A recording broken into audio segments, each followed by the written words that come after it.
படிச்சு படிச்சு சொன்னேனேடா, conditions follow பண்ணுங்கடான்னு கேட்டீங்களா? ஜல்லிக்கட்ட தூக்க வெள்ளக்காரன் போட்டான் ஸ்கெட்ச், அவனுக்கு தமிழ்நாடே போட்டது ஸ்கெட்ச். చూడ్డానికి మంచి ఫ్యామిలీ మ్యాన్ లా ఉన్నావు, ఇలా మాస్ ఎంట్రీలు ఇస్తున్నావేంటి? మాస్ కే బాస్ లాగా ఉన్నావు. నువ్వు ఫ్యామిలీ సైడ్ రాలేదా ఏంటి? ನೀವೇನಿಲ್ಲಿ? ನಾನ್ ಇವ್ರ ಜೊತೆ ಕೆಲಸ ಮಾಡ್ತಿದ್ದೇನೆ. Be careful, very dangerous.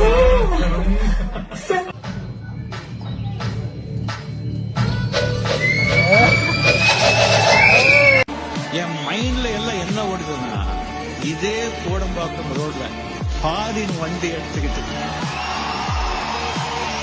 அந்த கால் மேல கால் போட்டு உட்காந்து இதே ஏவிஎம் ஸ்டோர்ல அதே ஃப்ளோர்ல போகலன்னு சொன்னா நான் ரஜினிகாந்த். முருகன் பாதத்தில் ஒரு ரூபாயை வைத்துவிட்டு இந்த பாடலை மட்டும் பாடுங்கள்.